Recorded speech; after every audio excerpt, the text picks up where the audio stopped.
Hello, everyone. I'm Renee Lobo, and welcome to the Renee Lobo Report, bringing you issues of topical interest. Today, we're going to be talking about the new deportation policy that President Obama initiated around third week of August, and it's an executive order, and it's brought about a partisan divide on this issue. It's about not going after every illegal alien or every undocumented person. It's about reviewing case by case. And this is a new deportation policy that has been initiated by President Obama. What are the political ramifications? How does it affect the law enforcement from the local level to the federal agents? We have two panel experts over here. We have Attorney Naresh Gehi, who is a very prominent immigration lawyer, and he's also been on many panels on immigration, as well as joining him, we have another attorney, Thomas McCullough, and he's a very prominent criminal lawyer as well as immigration lawyer, and both are going to tell us about this new executive order of President Obama. How does it impact the country? Thank you, gentlemen, for coming here, and you are experts in your field.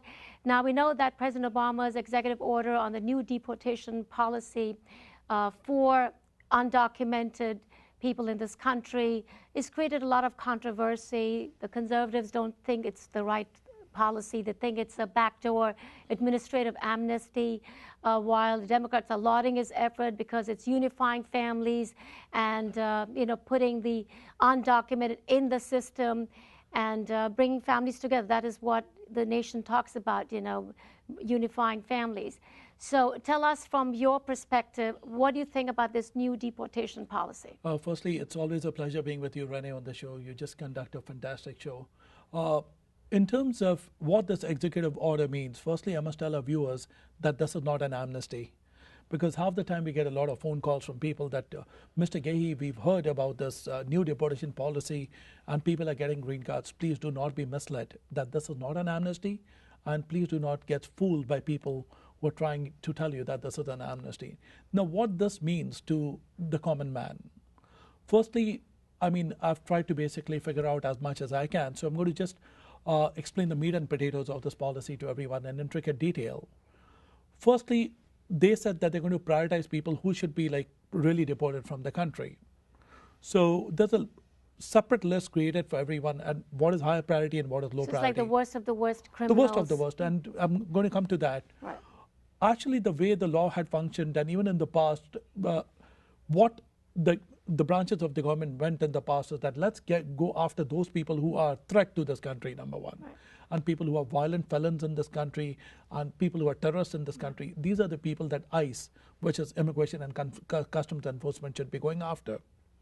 But what happened in the interim is that basically I started going after innocent people also who are ordered deported, who have families in the United States, and they just basically came up with a report that we deported so many people in this country.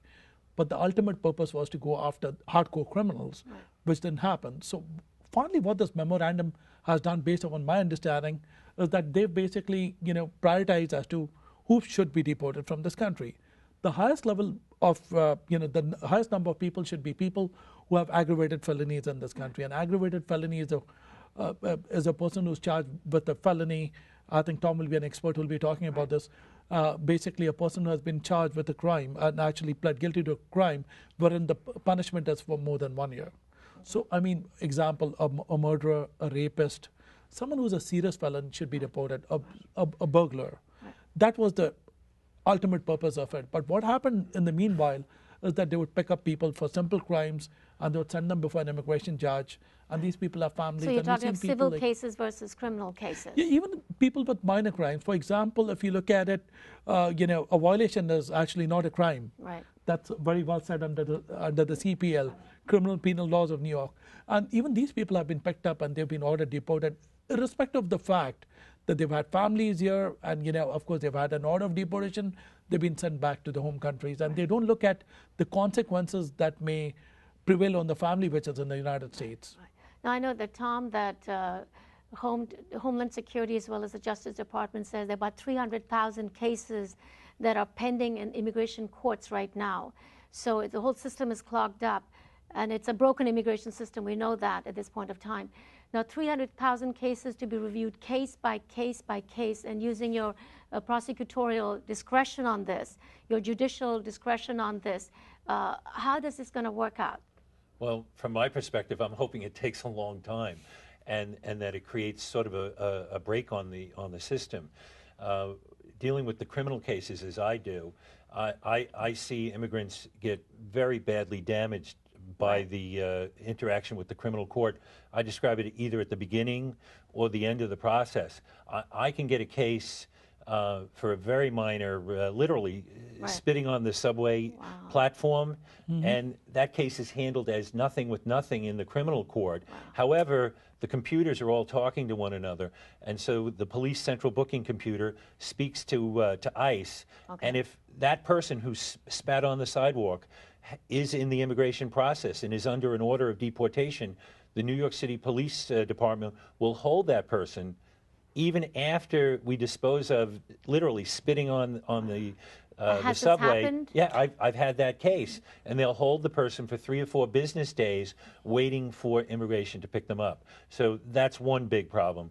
The reverse also is if you come into the system and say you don't have anything with immigration yet, or you're doing okay, you've got a green card, even before you get a green card. If immigration isn't aware of you, if you're not in their system, if you're not in their data bank, the serious crime now has to be handled correctly, because if you do go into the data bank, if you go to apply, if you go saying, I want my green card, or somebody like Naresh can put you into that process, we have to handle that criminal case in a matter where they don't go back 10 years, 15 years and go, okay, wait a minute, you had this problem back in the day, and we're going to use that to deny you your green card and put you into deportation. But now they're saying that only if you are a very serious criminal, you're a violent criminal, it's a very serious felony that you have committed, then only would you be getting into their system in the database.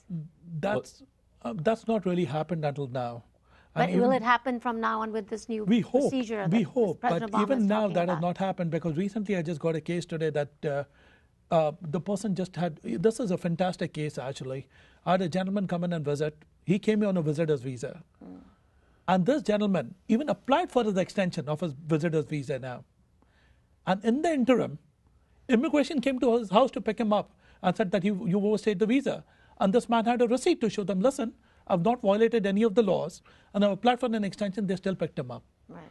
So it's... Now there's also another case that's right now going on, is the Bangladeshi girl who's a 19-year-old student, Nadia, and her mother, both of them are going to be deported. Now they have a clean police record. She came when she was 1 year old. She's a 19-year-old at Stony Brook University. And she was just told that she's going to be leaving, she has to be out of this country with her mother. Now the father has a green card. So how does this... now, firstly, in this case, I must tell you what happens.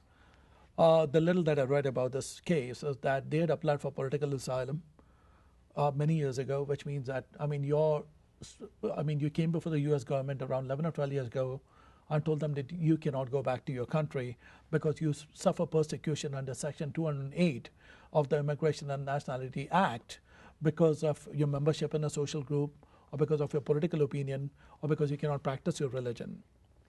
Now, that particular case got denied. And under the law, in this case, the mother should have actually left the country at that time. But that's what the law required her to do. Now, it so happened is that immigration didn't come and pick up. They waited for 11 years. Or probably she didn't get an order, or whatever happened. And in the meanwhile, she made a motion to reopen, which means that, please reopen my immigration case. But the law on the point is very tough, because what happens is that people come here, and they get this order of deportation, and they don't leave the country. And that is not what Congress wants. So she's overstayed her visa, and the lawyer tries to make a motion to reopen. Now, there are a few grounds under 8 CFR 1003, under which if you're making a motion to reopen, it should be made within 90 days. Or unless and until if you've received an order of absentia. Or unless if you can prove that there are exceptional circumstances, or the judge can actually,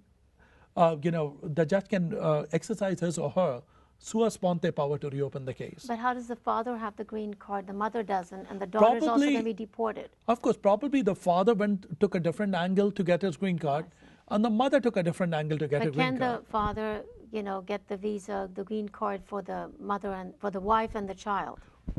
Provided that the motion gets granted by the court, and if the judge does not grant the motion, doesn't matter even if you come here when you were 1 year old, or even if you were 1 month old.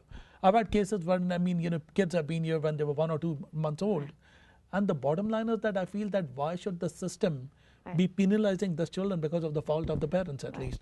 Okay, about the mother, she's been a violator of the law, but you cannot hold a child actually to the same standard of the mother here. And for all practical purposes, she's an American today, except for the fact that her mother was state the visa. So these are issues, and I believe that, but I know that the DREAM Act did not go through. Right. So, but this new deportation policy of the president, can the family not come under that procedure? That's a fantastic question. If you look at the way the memorandum has come out, is that it should be applying to cases which are pending before immigration judges, and this should be college applying, kids as well. No, this should be applying to cases that are pending before immigration judges now, and that will be coming up in future. They haven't said anything about the past cases. So this may be in that category of being a past case, and probably, but the other thing that the attorney needs to do on this case is try to work with the government, basically the Department of Homeland Security, to consent to a joint motion to reopen. And he can also try to consider, basically, if the government reopens it, it's up to the government, of course, that the Department of Homeland Security. And then if they reopen the case, then they can ask them for a repapering and try to go for a cancellation of removal or ask for deferred inspection. But don't they have like a due process? They go through an appellate court on this if they... It's all done because, this happened 11 years ago. The federal court is going to say the same thing. But immigration can exercise the right of deferred inspection otherwise, that we want to defer, basically, let it be here until basically there's some change that may happen in the system. Of course, these things are there in the system. But the question is that, is the government going to utilize and those strategies in order to kind of help Nadia? So these are questions which are kind of open-ended at this time. Naresh, I'm going to come back to you, but Tom, tell me, how long does, in a pending case like this, not like Nadia's case, but generally, cases that are coming to the immigration court, how long is the time frame we're talking about? 18 months, 2 years? Well, that would be more for Naresh. Basically, I work with him. If the person is in the situation that I discussed before, where they have a problem in their past, a criminal matter, I'll have to go and investigate that. What about like pending cases right now, that 300,000 pending cases that are in the immigration courts right now? How long each case generally takes? The average time right now in New York, it's around 2 years, I would say, from start to finish, 2 to 3 years. So in the interim period, let's say, with this policy of the president on deportation, what happens if you're undocumented, your case is pending, do you get a work permit? You're undocumented and do you get a work permit if you're before an immigration judge? Yeah. Depends on the type of relief you seek before the immigration judge. But under this new procedure? It depends on the relief you're seeking. For example, let's take a simple example to explain this. I'm before the court and I'm going to tell them, Judge, I want to leave the country and seek voluntary departure. Of course, you're not going to get a work permit. If you have some kind of an avenue for relief available, which means that you have a family-based immigration case, and the judge may tell you, Mr. Gehi, your client has a green card right now, and his wife is illegal, I understand that, but judges have been very kind, and so has the government in New York especially. I had a client wherein, the husband was a green card holder and the wife was illegal. The judge and the government said that this is a fantastic case, there are children here, and very soon the husband will become a citizen, and I think that's the time she'll be able to qualify for a green card. And the judge and the government closed the case. I must thank all the wonderful judges in New York who are very much interested in seeing some changes out here. So does that mean that different states have different judicial discretion and it's known as prosecutorial discretion. Prosecutorial discretion. Yes. They have prosecutorial discretion in these cases because I've handled a lot of deportations, since the past few years. We kind of do a lot of these cases, but especially with Tom, when the criminal aspects become prominent. I've seen that, the government is exercising prosecutorial discretion, but it is on a case-by-case basis. But I must also tell you, in the meanwhile, a lot depends on the TA, the trial attorney in the case, because sometimes simple cases, real simple cases, they make a mountain of a mole. So there's a lot of uncertainty in all these cases Right, at this point of right. time. And Like there how are they're some- gonna, what's the, how It they're all gonna be depends on the predicting trial attorney in reality. I mean, this is my personal experience, which I've seen. But there are some TAs which are just wonderful. I mean, they understand the implications on the family. But there are some of them who say, no, I don't think so. I want to, kind of close this case at the stage. I mean, I was handling a case about this wonderful gentleman here who actually just forgot, who didn't hear a question properly about a criminal-related matter. He was, actually, I think Tom also worked on this case, if I remember. I don't think so. This was not Tom's case. This gentleman was one of the finest guys who should have gotten the green card, had the smallest issue with the drinking problem. He was in immigration court for nearly 3 to 4 years. And at the end of the day, the guy cries, and he said, look, I mean, even if I would have disclosed the crime, I would have gotten the green card. Why do you think I had to lie? But he was in immigration for 3 to 4 years, and finally, we helped him to get the green card, and today he's happily settled in this country. Now, you both are experts in immigration and criminal law. Tell us what happens if somebody gets arrested. Walk us through the process. What are the do's and don'ts? Okay, the very first thing I do is that once people get arrested, generally what I've seen is people call my office and tell me, Mr. Gehi, my relative has been picked up by DHS, the Department of Homeland Security. ICE agents came and they picked up my relative. Immediately what I do is that I tell the family, if your relative who's detained calls you back, don't ask him, how are you? Ask him, where are you detained and what's your alien number? Okay. Because it's very important for them to have the alien number, because So they get that's like a tracking number, alien number. Tracking number. And no sooner we get the alien number, we can figure out a lot of things. Whereas we go on on the immigration system and try to see whether he already has an outstanding order of deportation. And if he does not, generally we are very happy. But it's very easy to bond him out. But even if you have an order of deportation, does not mean that you cannot get that vacated. For example, the person never got the order. He never received basically, the notice to appear before the immigration judge. Secondly, I mean, he didn't understand the nature and the consequences of leaving the country. Okay. Or thirdly, he was a victim of ineffective assistance of counsel under the leading case of Lozada.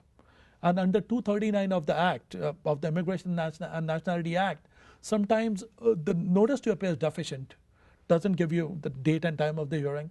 So there are ways of fighting those cases. So even if immigration has picked up your relative, always let them know that I need to have a lawyer. Don't sign any documents until you retain an attorney, because on many occasions we've been able to get them out on bond. Even there have been cases wherein Tom's clients have been picked up, a criminal client. Now, what if you don't have a relative over here? Oh, you can just request the officer that, I need a lawyer. And that's your right under the Sixth Amendment, I believe, to the Constitution. Well, I think in the criminal case, obviously, that's correct.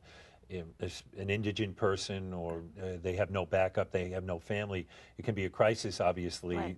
It's not an enjoyable circumstance being arrested. Maybe you don't even understand it's happening or planning, right, and you're just in the system.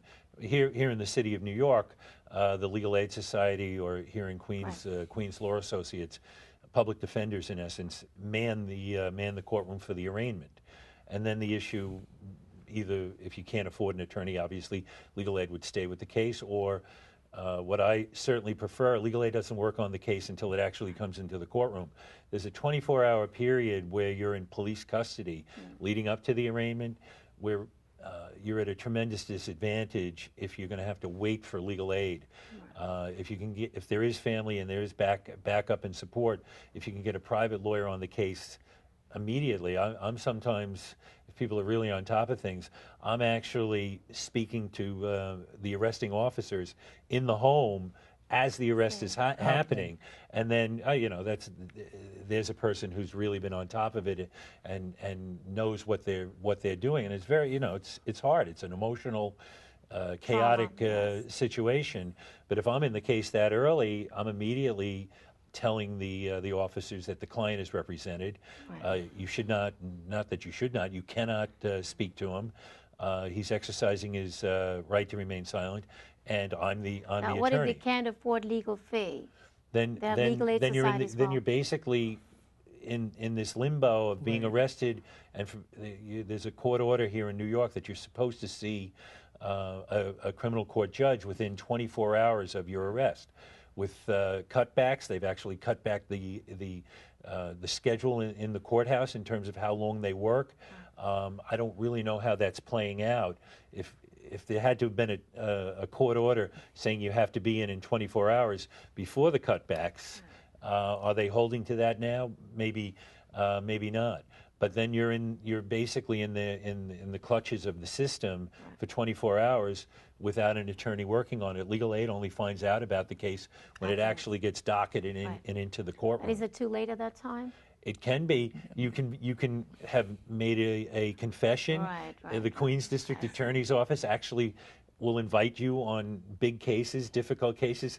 They'll invite you onto video in the arrest process before you've actually made it into the courtroom, where legal aid then can exercise, your rights for you.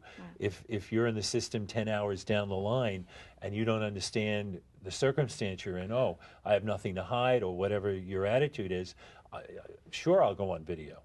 Renee, a very bad mistake. I'd like to add something to this. I mean, Tom is aware of this, that in the past, there's so many people who have been deported just because they took the wrong plea. They just pled guilty to crimes that they should not have pled guilty, and those people were deported. And after that, lawyers have also tried hard to try to get those pleas vacated. The crux of the matter is that always have a good lawyer representing you in criminal court or in immigration court. Because recently, for example, I handled a case about this wonderful gentleman from Pakistan. He had been to, quite a few lawyers, and they told him that you don't have any hope in your case. So finally, he was asked to be present before an immigration judge. So I started speaking to him. I said, which religion do you belong to? He said, I'm a Shia from Pakistan. And then I did some research, and I said that Shias can be persecuted. He said there's a lot of persecution of Shias. Then I said, were you ever attacked in the past because of your religion? And the man shows me such a huge scar on his body. And I said, you know what, I'm going to take up your case. And this man was asked by some lawyers to leave the country. And I did also speak to the lawyer, and and he said that he doesn't have a case. I said, of course he does have a case. We took up that case, and we argued the case before the immigration judge, and the person got his permanent residence today. So the bottom line is that a lot of factors also depend on the attorney you retain. Of course, you cannot win every single case. Let me make that very clear. But you can, of course, try sometimes when you see that you have a decent case, and the judge understood his story, and the person got a green card here. Now, relating this in the criminal context, what happens is that sometimes people just go and they try to save money in the criminal court. They may just basically plead guilty to something that they should not be pleading guilty to. But do they have the right to stay silent as well?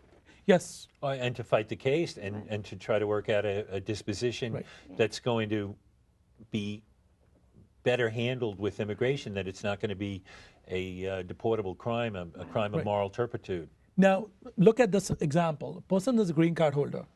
He goes to criminal court, pleads guilty to a crime which he thought that he saved some money, or just told the judge, I don't want this aggravation. He's very happy, he comes out. And he pled guilty. After that, he applies for citizenship in this country. And now what happens is that when he applies, he thinks, oh my God, the criminal court has basically given me this fantastic disposition, and I don't think so immigration has to do anything with it, because the criminal court actually disposed me off from this matter. When he applies for citizenship, there can be problems over there. If immigration looks upon that crime and considers that to be a crime involving moral turpitude, his citizenship can be denied if it's within the 5-year period. Secondly, if that particular crime is an aggravated felony, for example, if it's a drug offense, which immigration considers it to be serious. There's a case law that if it's more than 20 grams of marijuana, which means even if it's 30 grams of marijuana, you're in trouble, even if it was for your own consumption. He can have consequences in his immigration matter, which means if he travels outside, comes back, he can be treated as an arriving alien, and that's under 8 CFR 1.1Q, and then after that he can also be in immigration jail, and the judge may not have jurisdiction at times. So you're looking at some serious issues, especially when people are illegal in this country. My message is very clear. If you're illegal in this country, try to get legal as soon as possible, and try to get your green card as soon as possible. Still, one thing I must tell viewers, who want to achieve their green cards by legal means, if you're illegal and if you came in on a B1, B2 visa, or if you overstayed your visa in such cases, if you get married to an American citizen, you can still qualify for a green card within 6 months in this country. So doors are still open, and people need to just work on their cases. Some other examples of getting legal: if you've been here for more than 10 years, and if you have U.S. citizen children, you can apply for cancellation of removal, provided you can show extreme, exceptional, and unusual hardship to the children. And the leading case law on the point is the matter of Monreal and the matter of Andazola. If you can prove the hardship, you can still qualify for a green card. To make a long story short, it is good for everybody to try to get legal in these difficult times. Right. Now, do you think that the comprehensive immigration reform will see light of the day? My answer is no, because there's still a lot of battling going on between the political parties. Right. And right now, the people who are heading, the committee at the stage, the immigration committee, are not very friendly with positive immigration reform in this country. Tom? The country's about to close down. They're not even funding FEMA, and we may close down. Right. But I always look at that and I go, well, if they were to close down, and then they wouldn't be able to prosecute these cases as aggressively. But it's a very, very difficult environment in Washington, and gridlock, and it doesn't seem like anything's going to be accomplished. My message is to you, Renee, is that it's better for people to find their ways to get legal in this country. If you're going to wait for reform, you're looking at a very long time. This is my personal analysis, and I don't think so it's going to happen very soon. So this new deportation procedure, the policy that President Obama has initiated as an executive order, do you think it's going to take country, make it more productive because it's reuniting families? I think though the conservatives think it a totally different way. I think what Obama did is fantastic. I must tell you that, it needs a lot of courage for the president to come up with an executive order, and that's a fantastic step. I must commend the president for that. You have to understand that when we go to schools and colleges here in this country, we learn about one thing: the best interest of the family and the best interest of children. Are we actually exercising those fantastic canons within our justice system? In reality, the answer is no. You're having an American mother here, a lady who was born in this country, and you have 3 American children over here who were born in this country, married to an immigrant who was ordered deported 20 years ago. And now you want him to be thrown out of the country, and you want the mother and the children to suffer in this country? Is that what we studied law all about? The answer is no.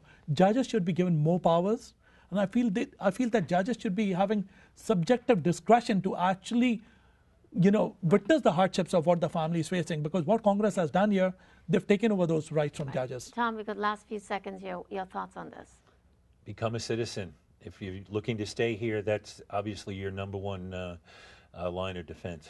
Right. Or at least a green card holder. Well, thank you very much. Our guest today, 2-member panel here today, Attorney Tom McCullough as well as Attorney Naresh Gehi, talking about the new deportation policy of President Obama.